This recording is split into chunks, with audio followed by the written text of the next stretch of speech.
What's up, everybody? We are back with the Magic and Andrew MMA betting show, episode 25. We got a couple of special guests today. We have Gugabe making his second appearance, and we have Tim here for his first time on the show. What's up, guys? How's it going? That's good. Gugabe's just got out of prison. That's why we're 10 minutes late, so everyone knows. My village has only had electricity for a little bit longer than Magic's village, so yeah, we're just kind of figuring this he was out. pumping the generator. Magic knows how it is. But yeah, thanks for joining us, guys. Magic, how's it going? You want to kick us off with the first fight of the night, Daniel Santos versus Julio Arce? This should actually be a great fight, I think. I think they are going to dish it out on the feet, action-packed. I really like doesn't go the distance at plus money. I don't really get that line. Both are strikers. Both should have some submission upside if it hits the mat. And on the feet, I think it's going to be like a shit show. Like Arce walking him down, boxing. He's a sharp guy, has some power at bantamweight. And this Santos guy is wild, throws a spinning shit, powerful, and he's a mess, make gas down the stretch. Yeah, I don't think it goes 3 rounds.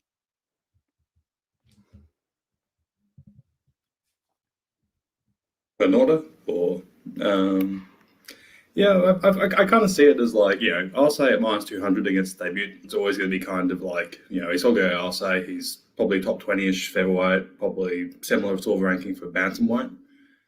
But yeah, this guy seems to force action. Main issue I have is I'll say it's just relentlessly negative sometimes. So I could easily see this being like Santos doing crazy shit and I'll say just refusing to punish. But yeah, Santos seems like a wild card. Could end up sucking, but he just I'm always kind of making Arce worse than minus 200 against the debutants pretty difficult because Dude is a seriously good fighter. Just kind of I don't really get why he's doing this bantamweight move. I just don't think it really works for him, but whatever. He's probably stuck in about the same range regardless. Like we'll go from being a top 20 featherweight to a top 30 bantamweight. I don't know. What's the point? Tim, you got anything here?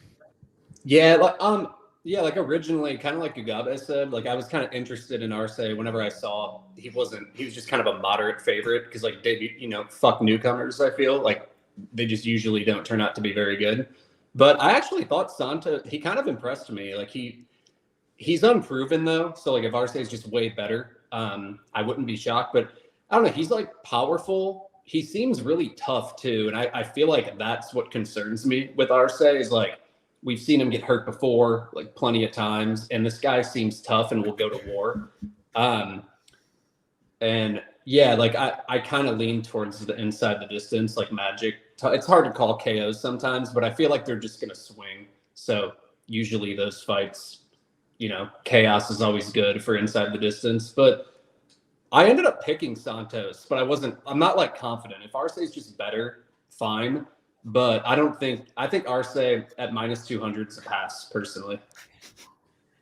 Yeah, I'm getting some great comments. I just got back from a run. That's why I'm wearing a tank top right now. I'm in Florida, so that's why my background is different. But yeah, I think Arce is going to win. Not a strong enough conviction to bet it, but to your guys' earlier point, he's fought the way better competition, and there just wasn't really a ton of tape on or at least relevant tape that I thought with the caliber of fighter of Arce. So picking Arce to win, no bet on my end. Next fight, I'll kick us off because I do have a bet on this one. Hansen versus Rodrigues. I bet Hansen a couple days ago at like plus 122. I think she should be the favorite here. I think she has all the grappling upside. She's fought the better competition. Her last fight was at 125 pounds. She's obviously much better suited for 115. So picking Hansen, I think she's going to win. Tim, what do you got here? I like no scorecards Hansen around minus 125. Like I just feel like Hansen's tough. I don't think this girl is really a submission threat, which is always good for no scorecards. Where I feel like Hansen, like she submitted Frey and I don't know, she could do it. And also Rodrigues always gives up her back. Like her defensive grappling is a little bit, I've seen a little bit of it. And it seems okay against bad grapplers, but I've seen her taken down, and she always gives up her back, so the back take's there. That's why I like the no scorecards. And, if I had to pick, I'm guessing it goes the distance, but I think if someone gets a finish, it will be Hansen.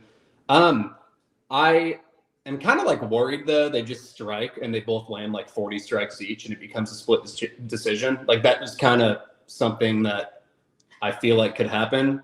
I'm also worried if Hansen goes for a back take and just falls off like an idiot and just is on her back for like 2 minutes, because that's what she does in a lot of fights. But I picked Hansen to win. But I like no scorecards better than Hansen money line personally, because I think if she loses, it's by decision. I think the cops are finally figured out the Gugabe is out of camp. No, that's in Chicago. Can you hear it? I'm in fucking Chicago. There's like gunfire every day. C must have finally got caught for all his illegal operations. That's what the cops are coming after him. Gugabe, you got anything on the Hansen fight?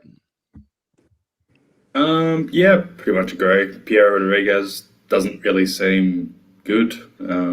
Like she's okay. She's got reasonable process, but she's like C+ athleticism. Like I can't really see where the upside is there. And like, yeah, Hansen at plus money. I feel like if anybody is running away with the fight, it's going to be Hansen, just because she has the grappling upside. It's possible we get a split decision kind of a thing, but like, you know, Rodrigues has split decision upside. Hansen has like dominant sub/dominant win upside, and getting out plus money. Like, yeah, I don't get the price. Magic, you got any plays here? Yeah, I think this Rodrigues girl sucks, honestly. Like, he's like kind of an okay striker with some pop, and that's it. She hasn't beaten good people. I faded her in contenders. The price was crazy, and honestly, I think the underdog was the side by a mile. She lost, but it was very clear. Hansen has an obvious path to victory here. Grappling, the gross is, the edge is gross. So she's going to undoubtedly strike this out, but I got Hansen inside the distance and by submission. Like, this should look easy on the ground, I feel. So yeah, she's coming out to strike this out, and I'm going to throw the television through the window. Yeah, I know that's a concern with some people, but I feel like in all Hansen's fights, like she's pretty reliable to shoot. Like I even went back to some of her regional tape. Like she does at least go for it, which is what I want her to do in this fight. So we'll see what happens. I feel like this fight is like. I feel like this is like a market overcorrection because of the Yasudavicius fight, and that girl was simply too big. That's it. She should be fine here. Like she should be able to wrestle. And that guy asked if I can understand Gugabe. Yes, I can. I have to pay attention, but I understand everything. I'll stick with you here. Josh Fremd versus Anthony Fluffy Hernandez. What do you think? Fremd is a bum. I mean, I don't care if he won the belt at LFA or whatever. The guy is a punching bag, tall man defense. He has some power and is aggressive, but looks to me like a very average fighter. I'm not interested in this fight. Seems to be like pretty accurate lined. But I mean, I think Hernandez is going to survive maybe an early scare, maybe, and submit him down the stretch. I think Hernandez by submission, but I have nothing here. I'm not sure why fight. I mean, the over-under is 1.5, and I think that price is a little bit crazy. I really don't get it. Hernandez is kind of durable and not an early finisher or a strong starter, but yeah, I think Hernandez by submission, round 2 or round 3, but I have nothing on it. Cool. Gugabe, what do you got here? Fremd or pass, honestly. It's garbage level middleweight. Hernandez, again, people have this take that he's like some cardio machine kind of a guy, and it's just like, yeah, Jun Yong Park pulled away from him, then seemed to die because he got slammed, and he just stopped working. Like I feel like that was a rib injury or something like that. That was weird because like Park was taking over, he gets slammed and he just stops functioning, and just weird. And Rodolfo Rivera is an idiot, so like. That's not really, I don't consider that to be much of a like cardio feat. That was just Vieira's going 110% more than like Hernandez doing anything intelligent. So I think, you know, Fremd plus 170-ish, solid price, good chance they both swing. I think Fremd's got the durability edge. Yeah, like how wrong can you be with this kind of spot? Like Hernandez isn't very good. Fremd is okay, just roll the dice. Rodolfo Vieira, ADCC Hernandez. I don't think he's a good grappler though. Like he hasn't beaten anybody positionally. His front choke series is kind of good. That's all his grappling basically. Like he's a front choke guy. Yeah, but he has no wrestling or ways to get it to the front choke. He just, opportunistic submissions, sure, but Yeah, he's a parking lot fighter with front chokes. That works for the UFC middleweight division. Yeah. Tim, you got anything here? This is the one fight I didn't tape, so I'm a slacker. My bad. There's I just didn't. I know Hernandez. I haven't looked at this other guy yet, but I taped everything else. So I'll defer to Gugabe just claiming it's a shit show because it kind of looks like one. Yeah, fair enough. I'm picking Hernandez here, but I definitely don't want to lay the current price on him. I've been very anti-Fremd for a while. Like I bet Gregory Rodrigues like plus 200 against him in LFA, which is kind of crazy in retrospect. But yeah, not trusting Hernandez at this price. Maybe if it came in a little bit more, I'd consider it. Aspen Ladd versus Raquel Pennington. I feel like it's only right if I let Gugabe go first here. He has an Aspen Ladd t-shirt on right now. I honestly at least Aspen Ladd before the Dumont fight was reliable to go forward and do Aspen Ladd shit. After that, I just don't think she's bettable in either direction. That was one of the most stupid performances in UFC history. What the fuck was she doing? Yeah, that was very autistic. She spotted her 2-3 rounds and almost won the fight when she really started fighting after 10 minutes. It was she was winning. When she decided to fight, she was winning. Exactly. It was kind of wild. She gave her 10 minutes. She literally gave her the first 2 rounds and then almost wins. And it was just there was no reason for it. And after saying that, I just, how can you bet on Aspen Ladd? Because there's a good chance that she'll just flip the switch, go back to aggro, and it should be just competitive. I don't know, but the risk of Aspen Ladd doing that again is just like that. Yeah, I totally agree with that. Devil's advocate here. Go ahead. No, I was just saying, I think the way she performed in that last fight makes this fight really hard to predict because it's okay, is she going to fight like she did prior to the Dumont fight? Or if she comes out with the Dumont fight, she can't do anything on the feet. Basically, Aspen Ladd's whole game is being really good on top. She out-grappled Sijara Eubanks, who's a legit grappler, twice. And then she just doesn't really try even shooting against Norma Dumont over 5 rounds. So, I don't know. That was the size. At 135, Aspen Ladd is Golovkin. She walks you down like a fucking dog. Maybe, but she didn't even really try and shoot. You know what I mean? It'd be one thing if she was getting stuffed, but she just really wasn't even trying. At least not till the later rounds. And even then, it was more like a cage press than an actual double leg. But I don't know. What do you think about this one, Magic? I think how do you not bet Ladd here? The price is insane to me. I think the wrong fighter is favored. Okay, maybe she goes full autistic against Dumont, but I think that was I don't know, the size, or she was scared about the power. Dumont can crack, and she's fucking big, man. Pennington was getting taken down by Chiasson. Chiasson is like a taxi driver, no disrespect. She's horrible. I think Kianzad got a takedown on her, and Kianzad is like a striker, cannot grapple at all. If Aspen Ladd gets on top of you, you are going to go to pain. You know what I mean? You are going to pain. So yeah, Ladd inside the distance is crazy to me. I took it fairly big. It's plus 600 now. It has gone down a little bit, but that is an insane line. Come on. If Ladd wins, it's probably a massacre from top. You have to take that, I feel. Yeah, I definitely get that angle. Tim, you're getting a lot of comments looking like Mike Perry and Andre Arlovsky. Have you ever got that before? I've never gotten Mike Perry. I've gotten Andre Arlovsky, and then Magic M, which is completely wrong, claimed I look like Calvin Cater. Yeah, more than Mike Perry. I don't see the Mike Perry. Maybe if you get the eye tattoo. Yeah, I'll get an eye tattoo for the next podcast. You got I'll also go punch an old man at a bar too. But this Ladd Dumont fight, or that Ladd landed 17 distance strikes and landed no takedowns. That's a really good one. Yeah, that's a good one. She didn't do anything, and then all the idiot MMA journalists claimed her cornermen were sexist because they told her to do something. I'm you guys are fucking retarded. But anyway, it's hard for me to be confident, and I respect Ladd's top game and kind of what Magic said. Chason got a takedown and had like at the end of one of the rounds, and like I didn't like how Pennington looked off her back. So it kind of concerns me, but it's hard for me to like trust Lad to actually get it to the mat, you know, because her takedowns aren't that great. She landed 0 takedowns in 5 rounds against Dumont. So I do favor Pennington, but I do think her like bottom game is a little bit of a concern. So Lad could have like a big moment, but I don't know. She'll probably just stand there for like 3 rounds and lose 30-27. So Nah, man. I think Roy Rage Lad is coming back for this fight. I think Lad like rapes Juliana Peña. Easy.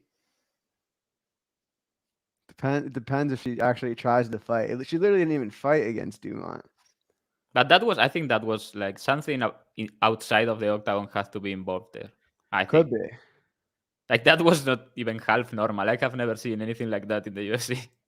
She No, was just bouncing in front of Dumont, like she was jumping rope. You know, it was kind of crazy.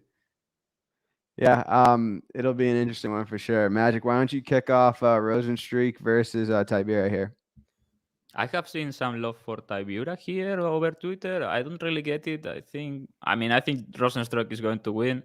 I don't really want to take him at -1, whatever he is. At -110, I think he was playable. Knockout is +130. That's not playable compared to the money line here, I feel. Yeah, Tybura has an insane ability to get hurt. It's like a skill he developed over the years. He'll be winning a fight and then he will get bonked. So yeah, I think Rosenstruik eventually like gets him really hard and puts him out. But I wouldn't be shocked if Tybura can make it work against the fence, maybe get a takedown and go to work. But yeah, I think Rosenstruik, but it's a pass for me. go ahead, Gugabe. Don't mind the under here. I feel like Tybura is kind of reliable to get himself in trouble, and if he does get on top, he can probably just Aspen Lad. Rosenstruik. Again, like it's one of those weird fights where I feel like either whoever wins will probably get a look like hindsight -1000 because it's either going to be Tybura absolutely fucking him grappling, or it's going to be Rosenstruik knocking him out. I also just kind of struggle to see like what a non-KO Rosenstruik win looks like. Like Tybura is pretty reliable not to fuck off. So like he'll probably, maybe it'll be Tybura taking like 8 massive nukes and still existing. But like, surely like Rosenstruik, if he's gonna win, he's gonna get a KO, surely. Yeah, it's hard to call Tybura's durability, which is kind of an issue because like I don't know. Sometimes it's like Donald Cerrone, JDS. Like they either die or they like show up with like fine durability, and you're like, where the fuck did this durability come from? I am a little nervous for Tybura in the sense that I feel like Rosenstruik can survive on the mat, like he just tends to, and so the fact that he can survive means he'll have like the fight will start standing 3 times, you know. But I don't know. I don't like Rosenstruik that much. Like, I think the preferred play, if I had to play, it would be Tybura, just because it's plus money. Because I just feel like Rosenstruik can get taken down, and he might get outworked or clinched up on the feet. And Tybura will clinch up and do, his thing. But I don't know. It's a binary fight. They both have clear win conditions. I just don't like Rosenstruik's wrestling enough to be confident in him here. But again, like there's concerns for Tybura. Like he looks like he had fucking like leukemia, and like there's like a 3-fight run where he just every single punch knocked him out, and then he showed up and was like pushing the pace on everyone else. So I don't fucking know what to expect from the guy. But there's like a clear win condition for both guys. Yeah. I generally lean plus money there. People are right. It's kind of crazy how Andrew went from criminal to corporate podcaster. The day in the life. I tried to eat a yogurt real quick and like slice my hand open. So my God. Gonna be dealing with that while I break down this mega fight. I think Rosenstruik's gonna win. If this was like a pick'em, I'd probably bet Rosenstruik, but I can't really lay juice on him when his grappling has looked as bad as it is. Like I feel like his takedown defense isn't terrible. Tybura is not a great wrestler, but like if Tybura gets him down, it's probably the round. Like I doubt Rosenstruik is getting up. So I'm picking Rosenstruik. Not interested really in the current price. If it somehow came down between now and the fight, I'd probably go with Rosenstruik. But as of now, it's a pass. Speaking of pass, this next fight, I want nothing to do with it. Mike Malott versus Mickey Gall. Just, I have nothing to say. Pass. So I'll pass to Gugabe. This is a banger. I kind of lean Gall because, like, what is Mike Malott? Like, we have 2 minutes of tape in the last 5 years, and that tape is all him just grabbing very random submissions. Like, the guy on tier, I felt awful for that guy on Tuesday Night Contender getting something like that. That was so unlucky. He just waves forward for the ball. That's not true. Come on, the guy sucked. He deserved to be submitted. I mean, you see his face when he was going through the guillotine. He was like, "What dark magic is this?" I mean, it's a guillotine. You are going the wrong way. Still, the way he got into the guillotine was classic. Like, he's focusing so hard on boxing, he doesn't think, "Oh shit, I just." Bro, the guy went right into the guillotine, and instead of clearing his hips, he went into it. Like, and his face was like, "What just happened?" Yeah, I feel like Gall's a good enough wrestler. He's not going to get good enough grappler. He's not going to get instantly subbed. Kind of a coin flip. Like, what the fuck is Mike Malott? There's like no tape whatsoever. Over and Gall are kind of my lanes, just because I just feel like, anytime you got such a massive question mark, and Mickey Gall gets a bit unfairly hated. The only Mickey Gall performance I really dislike is the Morono one, where he gave himself no chance to win. But otherwise, his wins have actually aged not badly. His losses have aged not badly. Yeah, and Randy Brown's good. Diego Sanchez is good in that context. I don't know. I like. Tim, go. Tim, you're up. I wasn't impressed by Malott on the tape. I mean, there's not much tape on him, but he got first round wins versus a bunch of Costco employees, and then I feel like his I watched his 2015 fight in Bellator. It was a long time ago. Maybe he got better, but I wouldn't put that guy at minus 200 versus Gall. I would actually favor Gall slightly. Gall's not great, but he's tough, and that's kind of one thing that's important here is I think he can extend the fight. And this guy's been to past the first round one time. We know how this goes. Debutants who get extended, they just end up looking bad. And the guy I saw on Bellator, it was 2015. I mean, it was 7 years ago, so it's been a long time. But he just didn't look good. The fight was on the feet. Gall might be a better striker than the guy I saw in 2015, even though Gall's not a very good striker. And yeah, at least Gall's tough. And he's got underrated power. That's one thing about Gall. He's not a good striker, but he can crack a little bit. And this guy's been hurt a couple times I've seen too. So I think minus 200 on Malott's the squarest play on the card, personally. I'm not confident on who's going to win, but I saw nothing in the tape to warrant the line. Magic, you got anything here? Yeah, of course. This is the best fight. The house on Malott for Magic. For sure. How are you not taking Malott by submission plus 350 here? It's his path to victory. This is going to be a mess. Yeah, it could be whatever, but Mickey Gall, every time he's forced to work and it goes past 5 minutes, the guy needs medical assistance. He has a stroke. And Malott, I don't know, Team Alpha Male, he looks like he can punch a little bit. Kind of a meme fighter in the regionals. Yeah, the fight against Solomon Renfro is funny as fuck. He's getting beat up and then clips the guy and submits him or whatever. What was that? Yeah, I played doesn't go the distance. I parlay it pretty big. It's minus 227, something like that. I mean, it's a little bit juice, but I think this finishes. Cardio sucks for both. They have, I think, 12 first round finishes combined. That's wild. If it gets extended, anybody could die. Gall is going to be forced to work here, and he's going to gas as usual. Yeah, this shouldn't go 3. And Malott by submission, I'm just playing the value. I think if Gall suffers a stroke, he can get guillotine, rear naked choke, whatever. We'll see. It's a fun fight. You have to have some action here. Yeah, maybe. And then pretend you are a genius, If Malott by submission plus 350 hits, I'm going to claim I'm a genius. He looked tired out in his Bellator fight. If you just watch, I mean, we don't know. It's been so long, but I'm just worried that he won't. And Gall's cardio isn't good, but it looked better versus Morono. He stayed tough. Because he did nothing. Like, he gave True. himself no chance to win. I agree with Gugabe. He should have forced a war. Like, the Diego Sanchez fight was the worst of the worst looks. Like, That was bad. he was making Diego Sanchez look like prime George St. Pierre. That was wild. Magic. I'll pretty stick much. with. Oh, sorry, go ahead. That Moreno Gall fight, like, again, he had the grappling advantage. He tried taking him down once, then he just decided he was going to throw half as much rolling.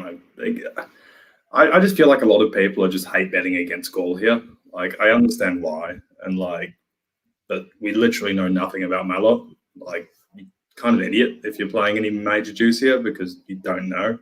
Yeah, Unless you're going to assume. You cannot play minus 200 here. Yeah, like, what the fuck?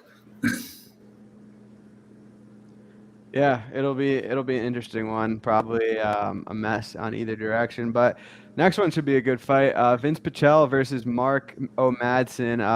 Gugabe, you want to start us off here? Shell, probably live entry. Like, the price is getting better. Minus 120 is enough for me to kind of start actually having a good look at playing in pre-fight.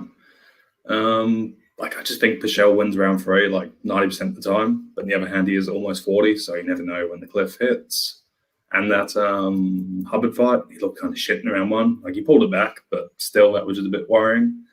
Madsen, not great. Yeah, again, the ML price is wandering to the point where I'll probably actually have something pre-fight.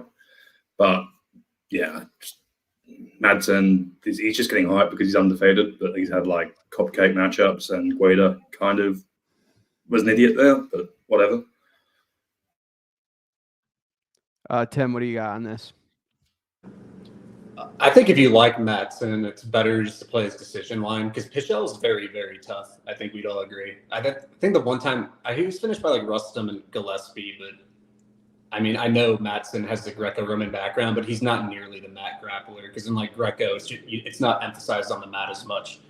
I picked Pichel. The one thing that's worrying is he does defend takedowns at 25%, but again, it's like Gillespie and Rustam really ruined that. But Hubbard landed 4 takedowns, so I do think Madsen can land takedowns. So like, there's a path to victory for Madsen, but it's weird. Like, there's a wide distribution of what could happen here because Madsen like landed double, like a shitload of takedowns versus Hubbard, and then attempted 1 versus Guida. So if he attempts 1 here, I think Pichel wins clean. He's a better striker.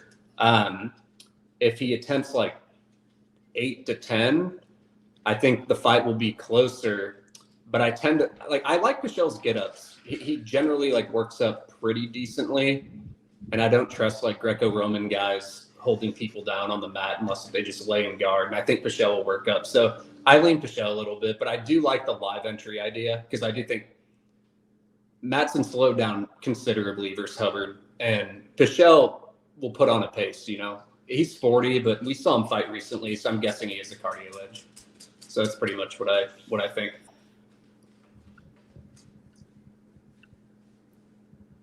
Yeah, I was going to play Pichel for 10 units, but I asked him on Twitter if Alexander the Great was in the corner, and he said no. He's attending a wedding, so I'm going to pass. No, but really, I was leaning Pichel or whatever his name is, but I was going to play round 3 as that guy is saying, plus 1600, but I ended up passing. I think the fight really depends on how Madsen decides to come out. Like, if he comes out hot wrestling, he's probably going to dominate round 1, get a lot of takedowns, but Pichel can get up. I don't think Madsen is going to submit him. I would be surprised. And late, he will be toast because he cannot really keep a pace. On the feet, he's really bad. His defense is not there. He looks robotic. But Pichel is kind of old as fuck himself. I didn't really like the Hubbard fight. Like, that wasn't a good look in my opinion. If Hubbard is walking you down to grapple you, man, something's wrong. So yeah, I'm going to pass. I lean Pichel. No scorecards minus 120 or minus 130 I see for Pichel. I like that a lot. I just feel like he's a really tough guy. And I just think he has more finishing upside too. What is Pichel round 3 or decision? That has to be playable. Plus 200-ish, might say. Really? That's a good line, I feel. Over here. Yeah, makes sense. I don't have any bets on this fight. Actually, going into tape, I thought I would like Pichel, but I don't like his wrestling defense at all. I think Madsen just took a little bit different of an approach versus Guida because he knew Guida's not a great striker and Guida's a pretty good wrestler. So Yeah. I think he knew that he was going to have to, at the very least, expend a lot of energy to take Guida down. I don't know that he'll have to do that here. Gun to my head, I'd bet Madsen, but there's a lot of concerns, whether it be the age, the cardio. He's not a great striker. His top control is not amazing. I actually, on Prize Picks, I really like, if you guys have that, the over 3 takedowns for Madsen. I think if he commits to it, like, he's going to take him down, and he's not going to hold him down. So it's very likely that, like, he'll take him down, he gets back up, he takes him down again, and they count that as a takedown each time. I'm not sure, man. Like, he may come out and try to fight the Clay with a fight again and not wrestle at all. I'm not sure about that. That would surprise me. Kind of. Yeah, I was surprised he didn't grapple Guida. Like, Guida is, if you can dominate him, he's not that difficult to submit. But he's a good wrestler, though, and you'd like probably have to expend a lot of energy to take him down. But he's a better wrestler than Pichel. Yeah, I don't know about that. Defensively, for sure. Maybe, technically maybe, but Pichel is much stronger.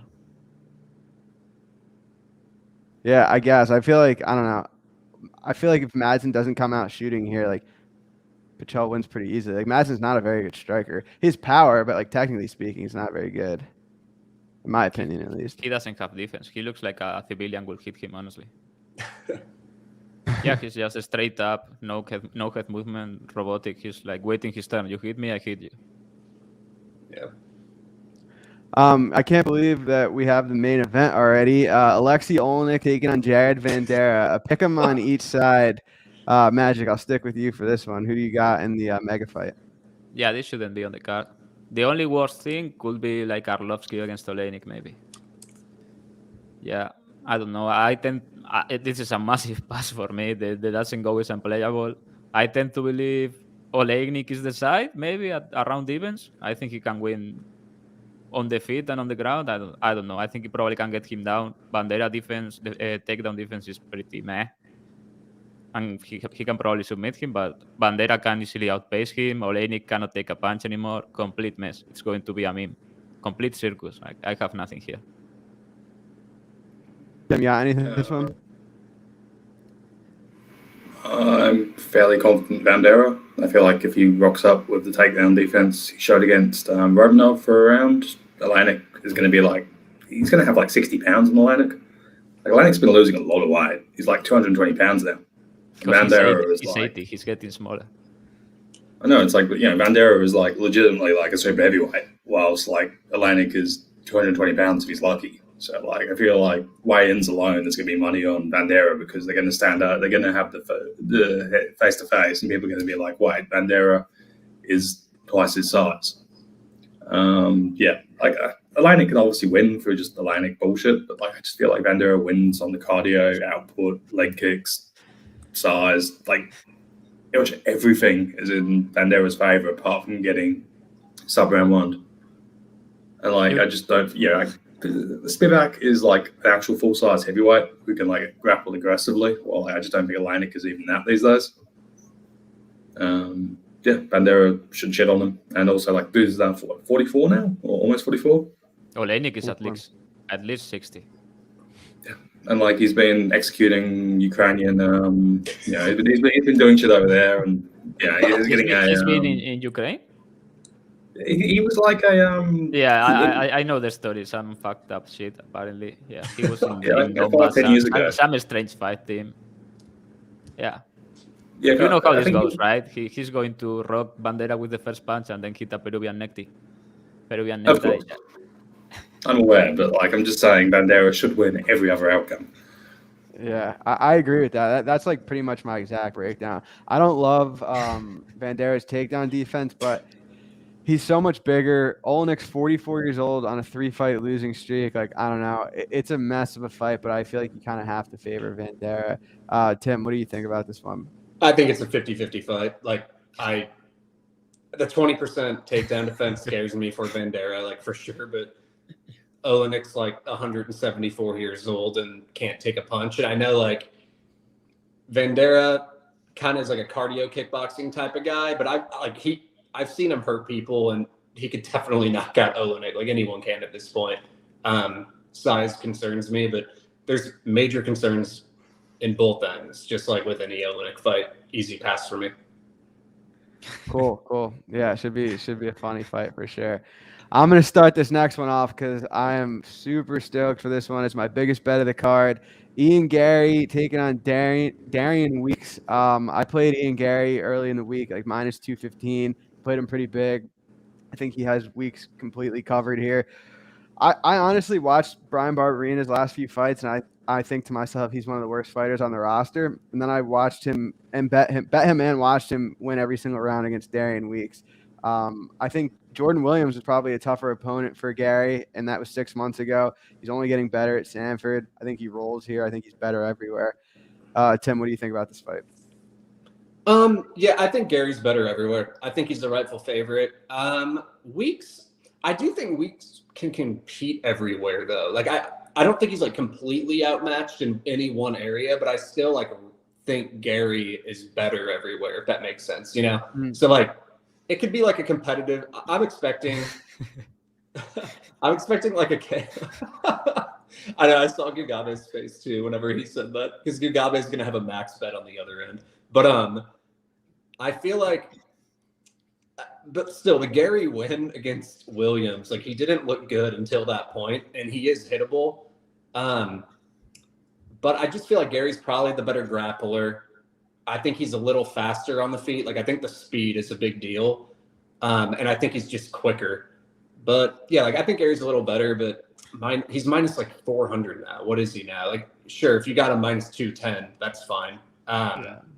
But there's been like a 14% implied win probability shift, so it's not like worth it anymore. But I'll roll it over to Gugabe, who's going to have 30-second units on Darian Weeks, because that's how he rolls. Gary, not good. Like, where's the upside? He doesn't do much. He's European English. Like, he can't grapple. So he's Irish. He can't really grapple. He's okay. Like, yeah, usually when these minus 400 prospects rock up, they're like some Russian dude who can like wrestle, and you're like, all right, fair enough. I'm skeptical, but I can at least see how they cover.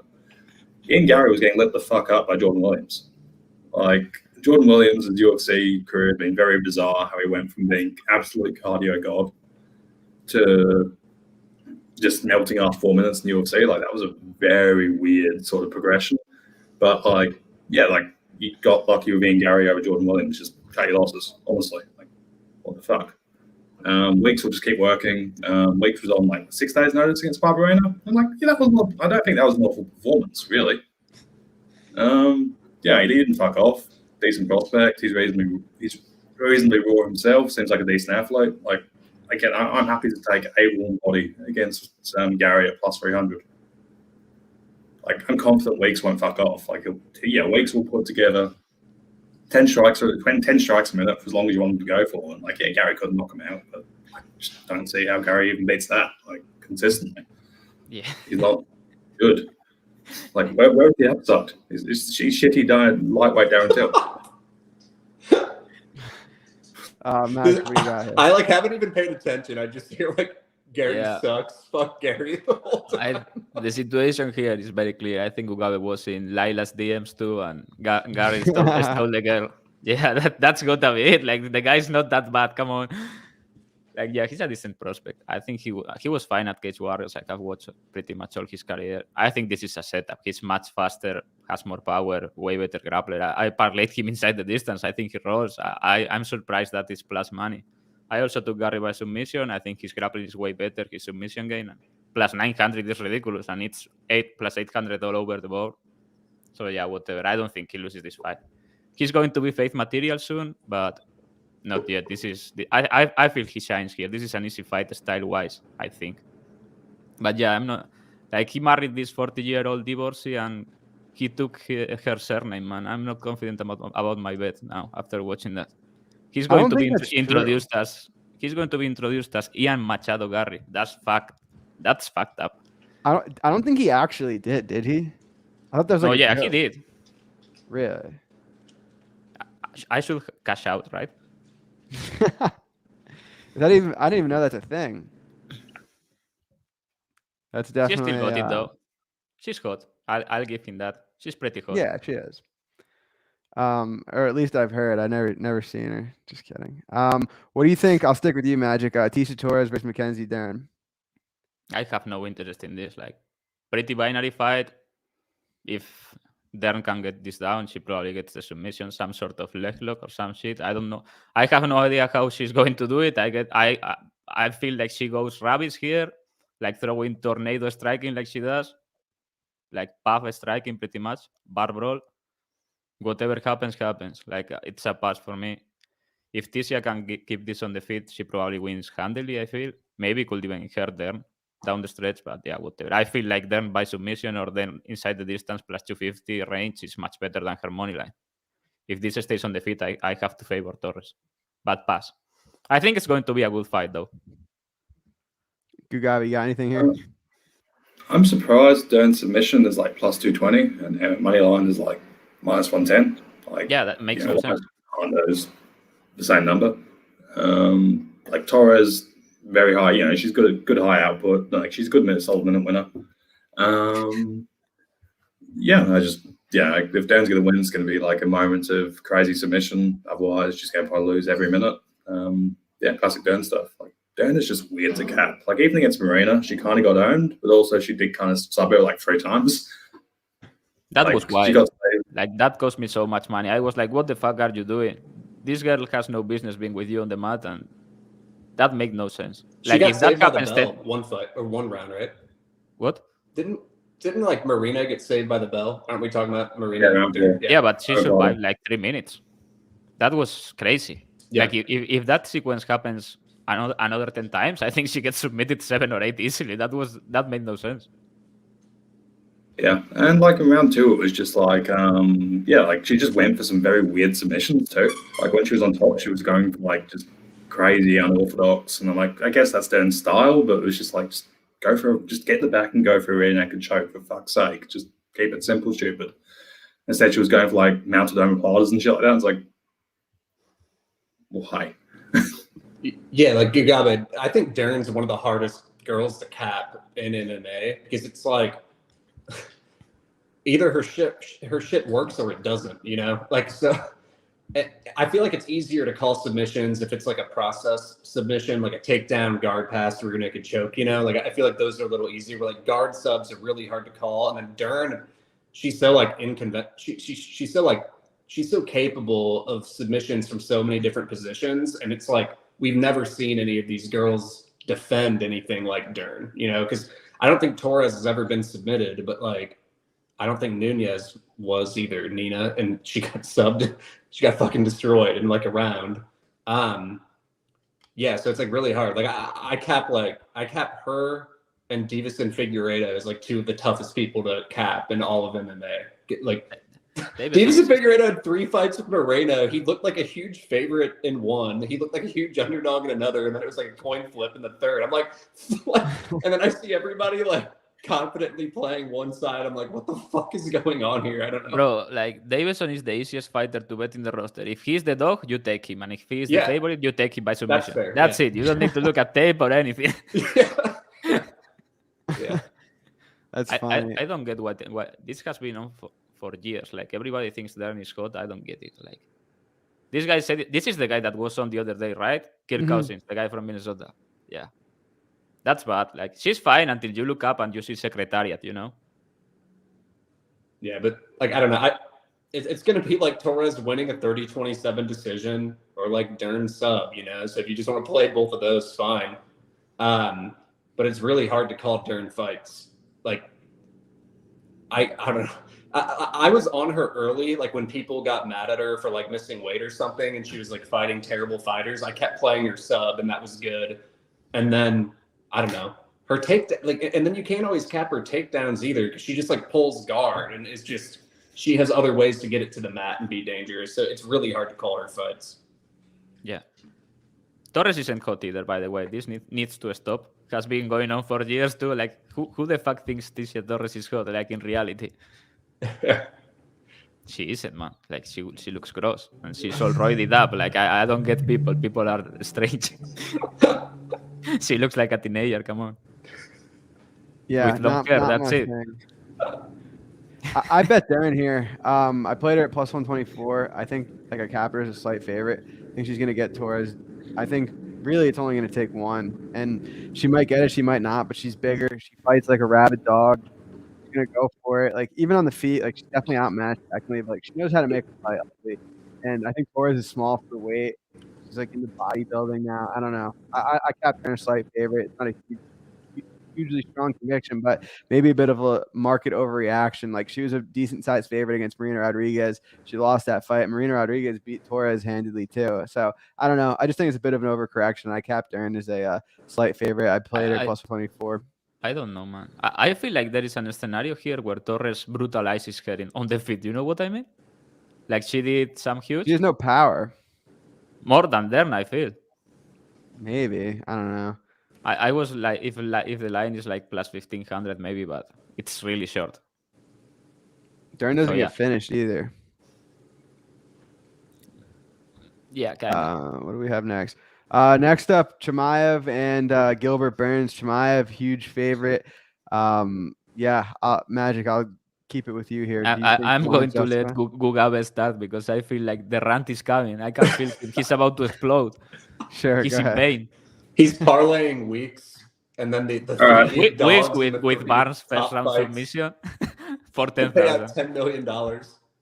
When it comes to financial opportunities, there is rare spots like Conor McGregor versus Floyd Mayweather. Naturally, I went to the bank, I doubled my net worth in loans, just put onto Chimaev moneyline, and just a little bit of tease on Chimaev sub. I think that plus 300 on Chimaev to sub a 80cc winner is fucking perfection. You need that price. Just like Chimaev is literally a mystery. It's possible he's the GOAT. It is. Like, I'm not saying he's not the GOAT, but like, his win streak is cold cocking Gerald Meerschaert. Like, I like Gerald Meerschaert, but fucking Heinisch did that. Fucking up Jing Leach. Like, Jake Matthews did that. And like, I have grappled with Jake Matthews. It's not like Jake Matthews is a good guy, but he's not like. He out-grappled the GOAT John Phillips on the mat, though, so you got to give him credit there. Very true. Let me just pull the list of John Phillips' submission losses up. It's a big fucking list.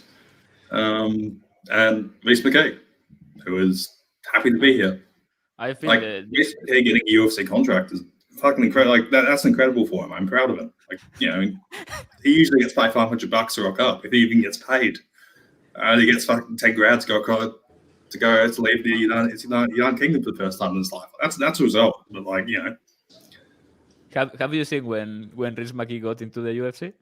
Like when he realized when Reece McKay got he was doing an interview in his car with someone live on YouTube, and the interviewer goes, "You just signed with the UFC," and he's like, "Yeah, my manager just told me." Do you know who you are fighting? You're fighting Chimaev. And he's like, "No, I don't know him, but yeah, it's fine." I was like, "You are going to fucking die."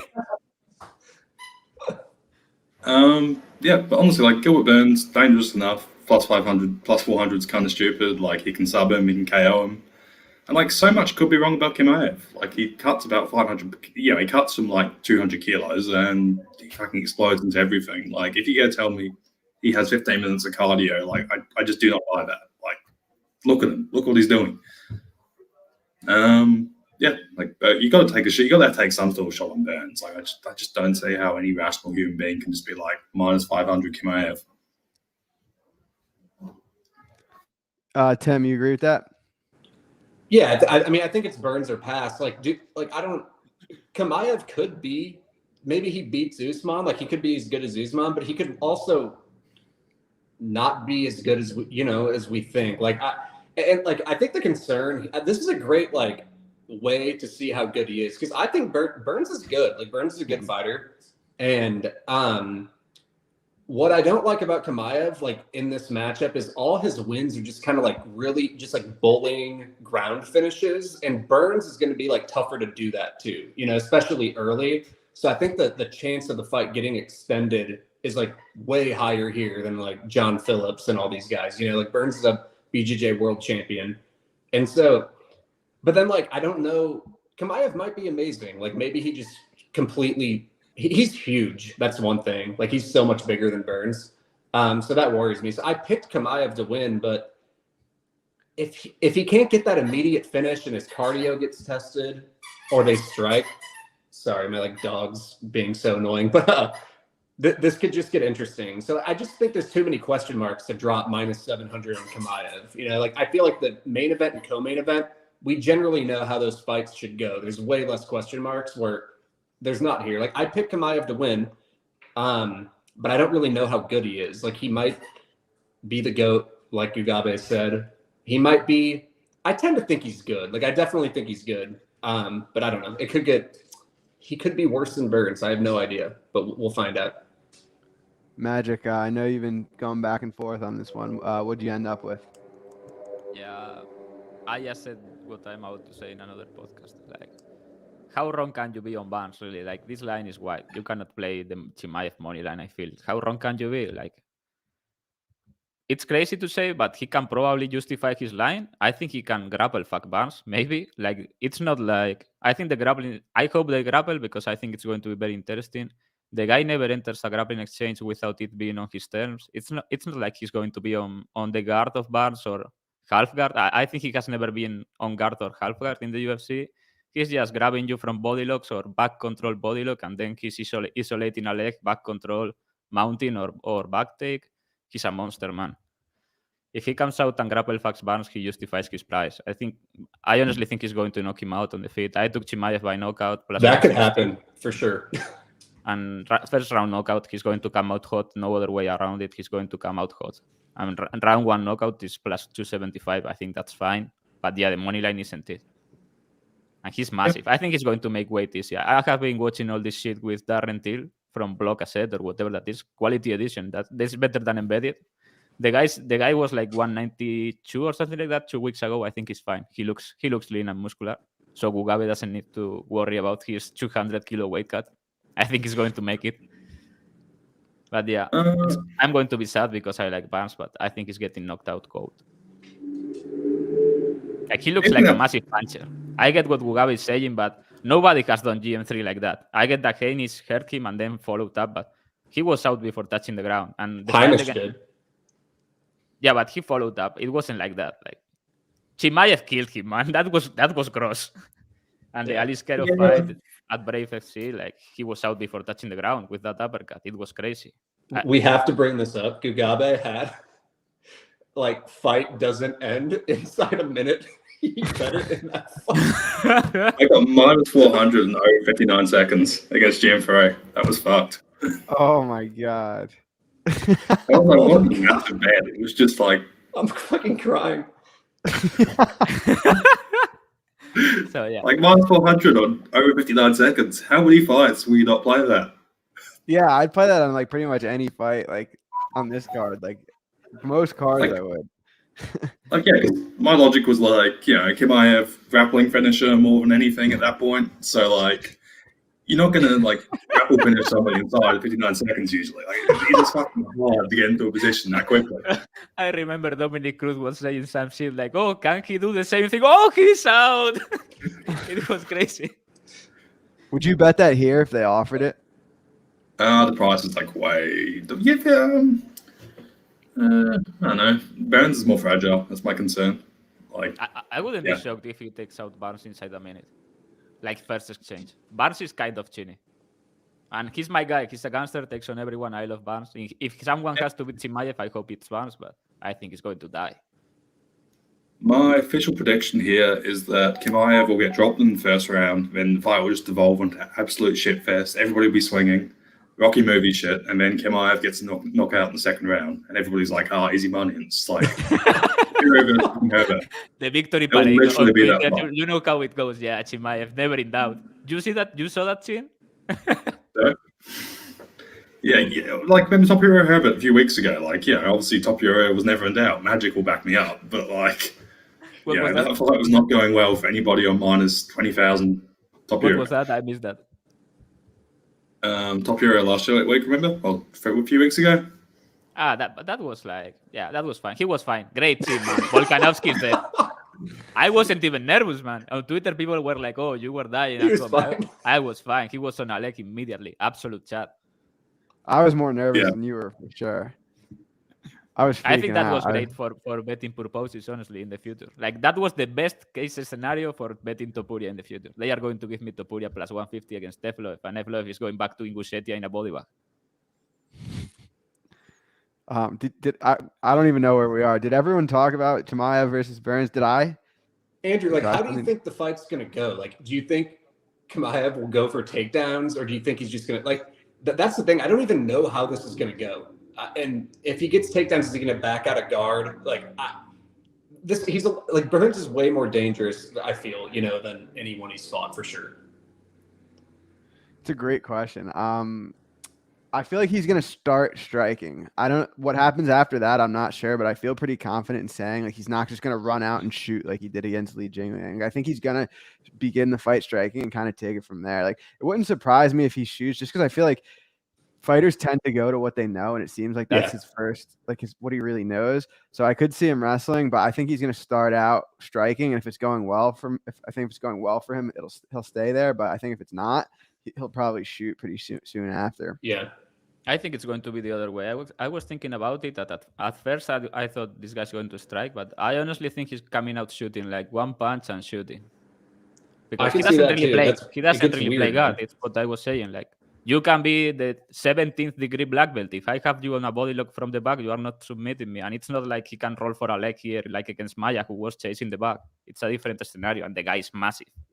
I honestly hope it plays out on the feet, because I actually want to see Chimaev striking. Like, we haven't really seen much of it outside of like a quick KO against GM3. Like, we haven't really seen much of it. So I hope, just from an entertainment perspective, that we see it play out on the feet. But definitely going to be interesting. I mean, Chimaev, I can't even remember the last time a prospect was like this hyped. Like, pretty much it's been assumed that he's going to be the champ, and he's beaten like a couple of bums in Li Jingliang. Like, I'm not saying he's not going to be the champ, but like, when's the last time a fighter's had this much hype?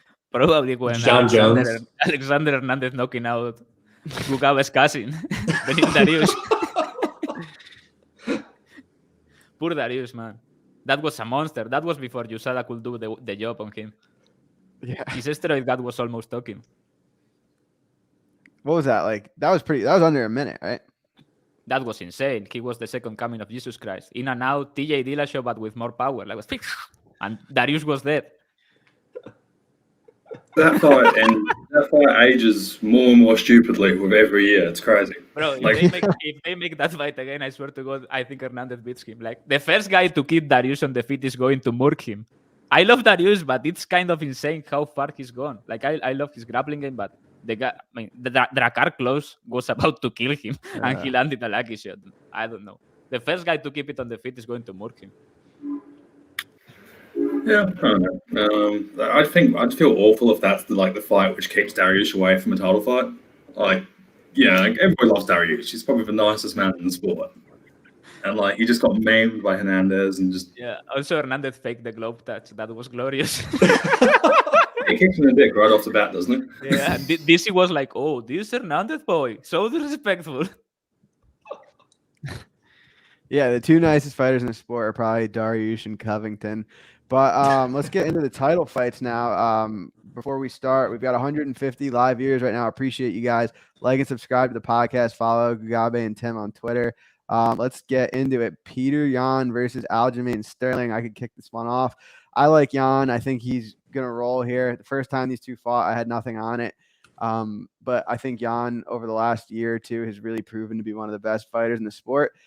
I mean, he pretty much handled Sandhagen at his own game, really, which answered a lot of questions for me. Sterling fight, I mean, it was close at first, I guess, but I feel like Yan still looked like a pretty big favorite there. And Aljo's been hurt. And like, I haven't really seen anyone talking about this, but Aljo's like pulled out of multiple fights with injuries. Like, he's had some problems, and like in the meantime, Jan's kind of just been doing his thing. So I think Jan wins this fight. I think he looks like a big favorite here, but I'm sure there's going to be some people on the dog here. Tim, you taking the shot, or what do you think? I played Aljo in the first fight. Easy money. Easy. That's sharp. Here comes if you played Aljo, how cannot you play him here? Well, I'll tell you why. Because honestly, I thought I'm a numbers guy, and I like Aljo's metrics, yada yada yada. But I didn't like Jan's defensive grappling. I didn't know if Aljo would be able to get his thing going. I didn't know if Aljo would get his grappling going in that fight. Like, I really wasn't sure, but I thought there was potential, and I didn't think Jan had much grappling upside. But the fact that I think Aljo, I forget the exact stats, he went like 1 for like 15 on takedowns, and Jan went 7 for 7. And I mean, I think that was the main thing Sterling bettors got wrong, is just the wrestling advantage was monstrous. Like, you know, I thought the feet played out competitively, and Jan had more power and was just able to, you know, he is more dangerous on the feet. But I think the feet played out like similar to what people thought, but it was really the grappling that people got wrong. And then that, I don't know, but Aljo just fought like I do think Aljo could fight a little smarter here. Like, don't go for 17 takedowns. You found out you couldn't grapple him, but I've seen interviews of him like saying he's going to out grapple him. And I'm like, you have this, I don't know, you went 1 for whatever in all those takedowns, but I think that tired him out. But I wasn't as high on Jan, you know, obviously a few fights ago, but now I've actually, like, he's really grown on me. I think his power retention and his cardio is his best asset. Like, he hits as hard in round 5 as he does in 1, and he looked good against Sandhagen. And like, I've grown on Jan a lot more than I used to, especially seeing that grappling performance. I mean, that was pretty impressive. But I do think Aljo I think Jan live is better. Like, I still think Aljo won a round or 2 on the judges' scorecards, and I could see that happening again. Round 1. Huh? Round 1, yeah. I think he got 1, and then like maybe 2?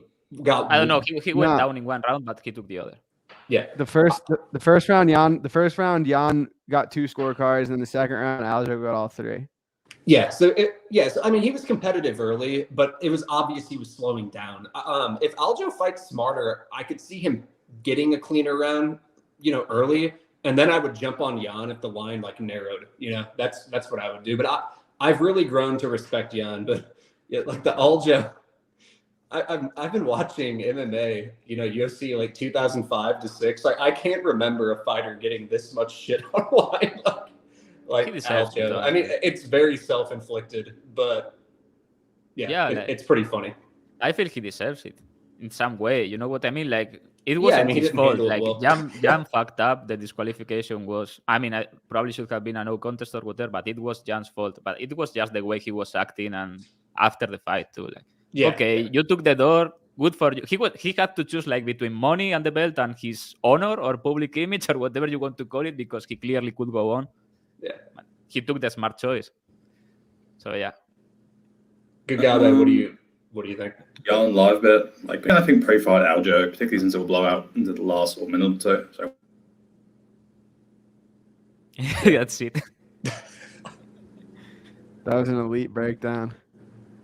Yeah, he's at work, just like multitasking right now. My bad. I thought you were finished. Sorry? I thought you were finished. No, I just had it getting cough. What's happening? Aljo's probably going to win the first round or 2. He won like 9 in the first 10 minutes. Jan starts so fucking slowly, it annoys me. Jan just kind of leaves himself open to losing rounds because lack of urgency. Early, yeah. And like, I feel like people are like, normally people don't fall over 5 times in the fight. Like, Aljamain did look a little bit fucked in the first fight. Like, that was like beyond, like, that first knockdown just seemed to have a massive ripple effect.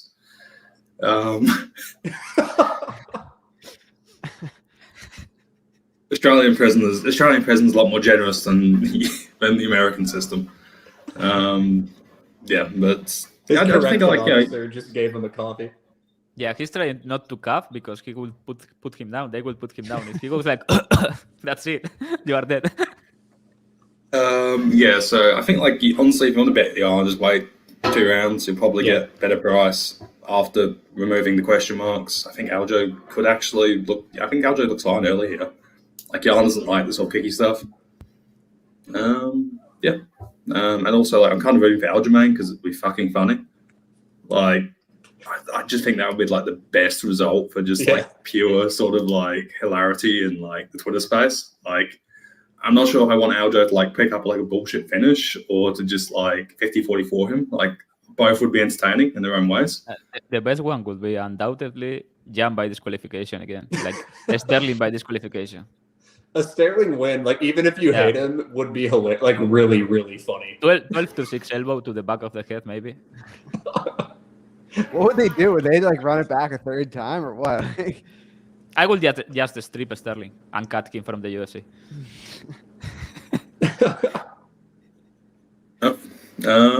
Yeah, so 50-44 Sterling, because it would be fucking hilarious. Just imagine the takes. Actually, no, I probably controversial split decision Sterling's probably the best. Like, just give us like a fucking garbage robbery decision going Aljo's way. Just it'll just be very fun. Like, MMA is fundamentally a funny sport, in my opinion. Like, usually the dumb thing happens in the sport. So like, just root for Aljo winning and just see people's heads explode. This is the most excited I have ever seen Gugabe. Man, I'm out of prison. Life's good. Yeah, I like Jung here. I played him Really? late round. Whoa, you like Jan here? Shocking, right? You expected me to Whoa. pick Sterling. Yeah, I said before the first fight that he should be like minus 300, minus 400, and people were coming after me. And then that knee, I don't think that knee hurt Aljo as bad as it hurt me. Like, I had Jan too close for 20,000 and a lot of straight plays, and that was like, it gave me brain cancer. I felt the impact. When he landed it, I felt it on my head. I almost have to go to hospital. That was horrible.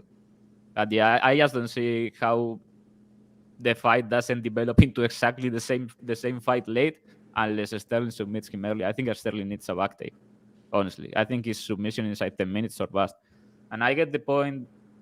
Not the point, but I get why people are saying that, oh, Sterling won round 1, round 2, he was competitive, he was winning through 10 minutes. I think that's a lie, like a delusion or a fallacy or whatever you want to call it. Like, he cannot strike with Jan technically. He's not on the same level. It's just that the guy is very athletically gifted and he was putting out a ton of volume and kicking and just keeping Jan at the end of his range. The moment they start striking, in reality, Jan leads him up, hurts him, outclasses him. I think Jan is going to come out a little bit faster this time. And I am not sure about what Sterling is going to do. Maybe comes out full out grappling. I think he's going to try to play it smart and get beat down bad, like badly outclassed, honestly, at distance. So I'm not sure. I played Jan late round props, yeah. Round 4, round 5, round 3 or 4 too.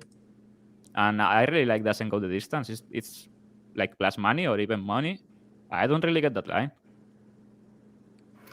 Yeah, Jan can be kind of annoying because he can sort of just not push for a finish sometimes. But like, surely here he's going to be a bit more motivated to kill Aljo for like personality reasons. I think he's going to actually try to kill him. Like, disqualification is life. Soccer kicks. I would watch for the soccer kicks maybe. Soccer kicks to grounded opponent. Yeah. My personal preference for outcome will be Jan coming out fast, Aljamain actually hitting a takedown because Jan's just being a fucking idiot, and then just immediately back taking him and sound targeting him. Just the fucking reactions would be. That wet dream is not going to happen, man. Jan is like a stone cold killer. He doesn't give away anything. Like, he's always. It's kind of crazy how aware he is of his hips always. You notice that? Like, he's excellent at distance management. I think he's the best fighter pound for pound, honestly. Like I've been saying for some time. Like, how can you say Kamaru Usman is the pound-for-pound king? Maybe Tim thinks he is because he loves wrestling and control, but he's won me a lot of money. Usman sucks, man. Come on. I think Luka is flatlining Usman if he survives Chimaev. Paul Craig, easily. What the fuck are you talking about? Paul Craig, you see this tweet? That was amazing. Paul Craig is now 8-2 in all the fights he has lost. Sorry? He said Paul Craig is now 8-2 in all the fights he has lost. He never wins a round. He's never winning. He took one round off Tim Curry. That's it. That's the only round he's won in his UFC career. Yeah, I think Krylov put him out and then woke him up with the next punch. And I was like, Krylov is possibly cannot be that stupid to get triangle here. Oh, there he goes. Yeah, that was a great. I was happy. I had fight ends by submission. I was happy with that. Yeah, that's going to be a fun one. This one will be interesting too. We got a really wide line on the main event. Volkanovski is minus 800, minus 850 on some books versus Korean Zombie Gugabe. Do you think that line's wide, or do you think Volk's justified to be 8-1 here? He's going to kick him in the leg for free, like 150 times. So I knew this was coming. Like, I blame Gugabe for this. This never existed before Gugabe started saying on Twitter that everybody can leg kick Zombie at will, and now people act like Kai Hansen can go out and out kick Zombie. Zombie's just, he's not great. No, like if he had to actually fight, like if he actually had to fight like more often than he has, he'd probably be like out of the rankings. Like I give Julio Arce a good shot against Casey. I like inside distance here. I feel like accumulation. Zombie's usually pretty live to make shit happen. Yeah, like Volkanovski should just be kind of fine. Like, yeah, he could get bombed. It does happen, but like, what else is Korean Zombie really? Yeah, I can't see how Korean Zombie wins minutes here. So like, how big can you make Korean Zombie KO realistically? And yeah, ends inside distance. I think this will be a high-paced fight. Just like, yeah, I'm expecting to be very mad where like it's like 800 strikes landed and Korean Zombie somehow exists at the end, like Ortega did. But I don't know.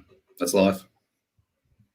Yeah, he can. Tim, what do you think? Here. If he picks Zombie, there is no desert in prison for the week.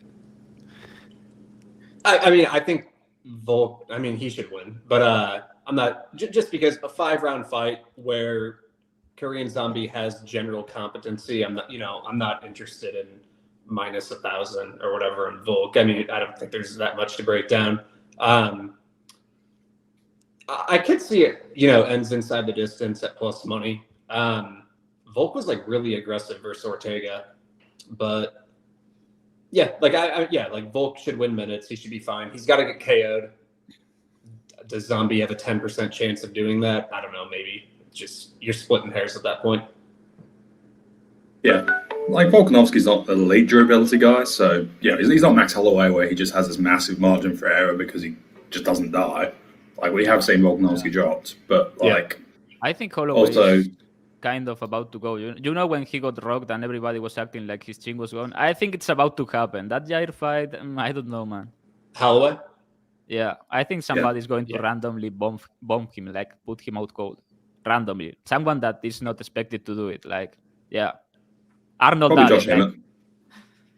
Yeah, but Demet is he looks more fragile versus Jair. I feel like he won, but I was kind of like on the feet. He kind of like bothered me at times. I mean, Holloway's still really good. Yeah, but he was like, let's mix the martial arts. You know what I mean? Holloway is not shooting on anyone, and he was like, okay, I think I'm a wrestler now. Yeah, he grappled him.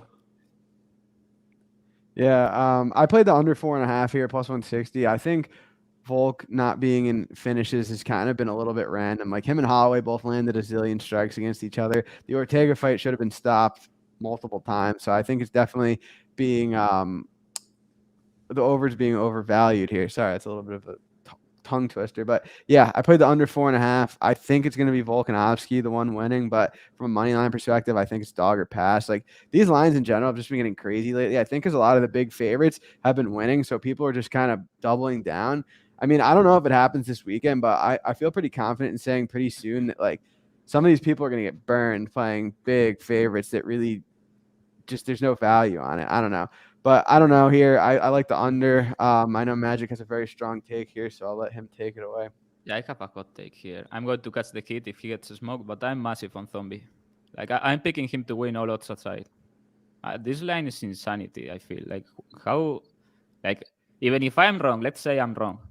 How wrong can I be? How can you justify Volkanovski at better than minus 300 here? Like he has no grappling upside. I think he probably can get takedowns if he really tries to, but he doesn't want to be there with Zombie. Zombie is, I think, by far the better grappler in the fight. I don't think he's going to get takedowns on Volkanovski. Maybe some reactive single leg or something like that. But if he gets on top, I think he's a super underrated grappler. He crowds people very well, passes extremely well to help control them mounts. If he mounts or gets the back, it's the round of the fight. Volkanovski has some serious grappling problems on the mat. I think nobody's talking about this. The Ortega fight wasn't a good look on the mat. Like he was muscling himself out of submissions. No technique, no nothing. I think Zombie has the better chin. Volkanovski's, I suspect he's kind of chinny. Mendes put him down. Ortega rocked him in the first round. He went to a knee. Holloway knocked him down twice with pretty shitty punches. I think if Zombie lands clean, he's going down. I don't think he has the greatest chin. Elkins took him down. Mendes took him down 3 times. Ortega took him down 2 times. I think Zombie could actually grapple him, maybe. I think Zombie is the bigger puncher. Like, you can see Volkanovski is a powerful man, but in the sense of pure stopping power, Zombie has the bigger punch. When he lands, people go down. I think so. I'm just picking Zombie to win. All odds aside, styles make fights. I think this is a huge market overcorrection because of the common opponent in Ortega. And the Ortega fight, yeah. I honestly think Zombie was starting to cut the octagon good on him. He was starting to land, and then he ate a huge shot, and he was clearly confused, and Ortega was just drawing circles around him for the rest of the fight. He clearly wasn't there. Yeah, I don't get it. I think Zombie is going to ship it for the boys, honestly. I also like doesn't go the distance at plus money. Makes no sense. I had Ortega KO plus 1,000 against Zombie. That was annoying. Just like he knocks him down brutally twice, gets that late cut. Yeah, I do agree. Like Zombie never recovered. Guy, but it's really hard to put away. I don't know. I feel like he's getting disrespected as a striker. Like Volkanovski is a proactive striker, but reactive in the way he approaches it. You know what I mean? That makes any sense? Like he's initiating the action, but when he strikes, he's going off people's reactions. And Zombie really doesn't have a rhythm. He's just standing there and he's going to meet you, fire with fire. He gets into exchanges. I don't think Volkanovski wants to be exchanging with Zombie here. So yeah, I think Volkanovski is going to dictate how the fight starts. It's going to be either a work, which I don't think he wants to do, or him on the outside, left kicking, trying to outvolume the guy and back the rounds, and we'll see. And then Zombie will have to decide if he works him down or accepts that fight. But yeah, I love Zombie here. Could be wrong, but I'm confident I'm getting massive value. I think this is going to be the upset of the year. I agree the line's wide, but I still think Volk will win. But I do I'm not minus 1,000 is crazy for sure. It's going to be an uppercut. Yeah, put him down, then take the back and brutalize him. I do agree. Like I think Volkanovski's like B- durability. Like he recovers well, but he has been dropped. He looks fairly kind soft. of chinny. He gets dropped, but he seems to come back very well. I feel like the guy has gone from criminally underrated to criminally overrated after the Ortega fight. Because he's great at all the things people don't think he's great. He's a great striker, technically, and very smart. He has a great process, but people act like he's this tank, like he's, I don't know, John Lineker, and he's not that guy. He can be hurt. And Zombie's not the guy you want to be exchanging with. And I think his wrestling is just kind of okay. Like he was an Australian wrestling bully, but Rob Wilkinson was an Australian wrestler. He has a good tackle. That's what he has. Yeah, I one of the biggest MMA bets I ever made in my life was Volkanovski over Ortega, and that was like minus 150, and this is like minus 800. Like it's not even in the same stratosphere. So I honestly think if this fight happened a year ago, it wouldn't be nearly as wide of a line. It's just the big favorites haven't been losing lately, and people are just parlay, and I'm telling you, I don't know if it's gonna be this card, but pretty soon it's gonna stop working, and people are going to be very screwed. So just don't be careful. Get me wrong. I love Volkanovski. I bet Mendes against him because I thought Mendes could take him down, hurt him, grapple him. All happened, and he still endured it and came back to win the fight. I have bet Volkanovski in every fight since Mendes. I bet him against Aldo and both Holloway fights and against Ortega. Same. Back hurt Dean. That cost me a lot of money not stopping that fight. And yeah, but Styles makes fights. Like he hasn't faced a really competent grappler. This is the biggest puncher he's faced, I feel, with a great chin. I don't know. I really think Zombie is going to cause the upset here. And I will dog him to get the belt. Should we run in some Lambo parlays here or what? Yeah, for sure. I've got to get back to prison, so I suppose I can go first. Give me a second. He's going to get hit on camera with the stick. Like, come on, you scrap. It's time for your test of the day. Darian Weeks money line. Already lost. Ship it from himself. Man's money line for sure. Into Aljo. Actually, no, I'm good. Just take a moment. Vanderaa and Hansen are my two biggest lanes of the weekend. So just like go for those guys. Like I'm taking it. You know, I'll take a shot at Weeks and Sterling and probably a bit of Zombie and that kind of stuff. But like, yeah, like I think Vanderaa and Hansen both have like huge favorite upsides. So I'm just happy to roll those. Yeah, and now I should fuck off back to prison. Thanks for having me. Thanks for calling. Cheers, guys. Thanks for coming, man. My favorite Australian. Tim, you got a Lambo for us? Not. I mean, I'll just say like I like no scorecards. I'll just say what I like. I like no scorecards Hansen, and I like Pichel no scorecards as well. I just don't think there's a ton of finishing upside for either of them, and I think Hansen has back-taking finishing upside. Like I don't know for sure because Rodrigues is a little bit untested, but I just that line really stuck out to me. Yeah, and then I was just gonna say Aljo just to fuck with Magic, but no, I think Jan will win. But that's really all I got. These comments have been great today. Don't forget to like and subscribe, guys. We appreciate it. I made mine when we were talking. This is a real Lambo parlay. Hansen submission, Rosenstruik KO, the under 2.5 in the Ian Gary fight, Dern submission, the Volk fight doesn't go the distance, and Ladd submission, 100 to win $302,000. Ladd is going to burn you. I feel it's a knockout, but the rest looks safe. Imagine that's the leg it loses on.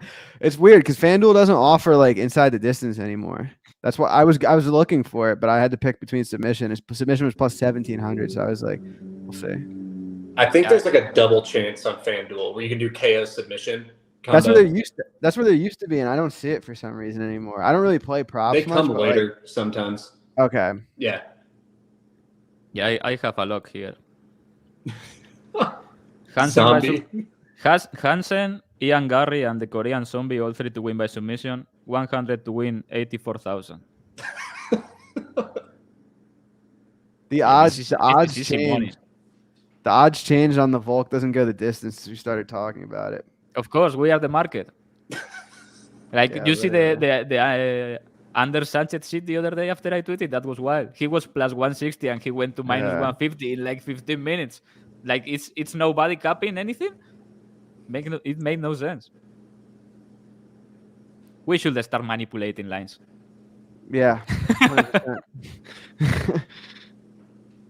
Someone did it the other day. You catch that? You caught that? No. Like it came back to burn that guy because the fight finished, but someone was like 100% manipulating lines on Bet Online on the fight doesn't go the distance on Joan Booth versus Alexa Grasso. It was evens and it kept moving the other way, to get it on other books at greater stakes and Grasso first round submission. There you get it. Play stupid games, win stupid prizes. Are there any questions before we dip out? Yeah, we usually do like 5 or 10 minutes questions. There were a lot of people here live today. I think this is going to break the record for views. Like Gugabe is a global icon. If Volk beats Zombie, is he the GOAT for either way? I say not yet, just because the fashion, like McGregor walked through 45 still trumps that, and Volk's like won some close decisions. Like McGregor just was dusting everyone. So I think Volk needs like a couple big statements. Yeah, exactly. Like fight Holloway the third time and fucking bury the guy, like be the first death in the octagon, and then we are talking. Yeah. You answer this one. Yeah, the line is short. I saw this and he's fighting. This is Sergio Garcia. He lost against Fundora last time out. Was a fucking robbery. Not a robbery, but the scorecards were trash as usual. He's fighting Tony Harrison, and I am surprised that he's that big of a favorite, Garcia. But Harrison has a shit chin, and Garcia doesn't really have much power, but he has insane volume, and he will put it on him second part of the fight. And Garcia 712 is plus 650. I think that's fine. Facts, yeah. I bet Mitch McKee minus 350 today. I gave it out for free, and it's going to close upwards of minus 1,000.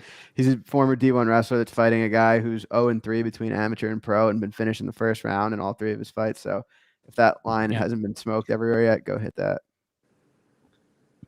Definitely. I think definitely. I like Erickson Lubin for boxing this weekend. The line is going down, but I think the guy should be minus 200 at least. So Yeah, he is. He's like the Australian Nelson Mandela. Yeah.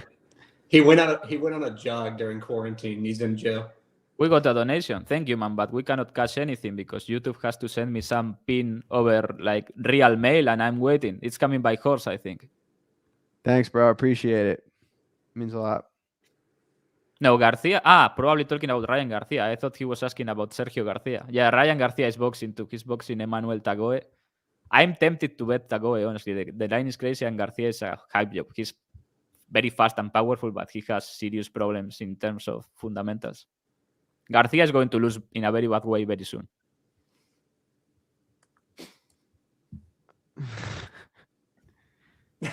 I don't like open scoring at all. Like, just imagine after a round, someone sucks. being like, "What the fuck is that?" Yeah, I don't know. Someone spamming the chat. This is why we need to do subscribers. How do I block them? Hang on. You can block them. Yeah, I just did. All right, we got anything else? Tim, you want to plug anything before we head out? I'm fine. Yeah, you can just follow me on Twitter at TimZ. But no, I had a good time. Like, I knew this was going to be a bit of a shit show with the personalities on here. But yeah, it's a wild card. Like, I feel like there's going to be a lot of upsets. Like, I just think. Yeah, the Korean zombie.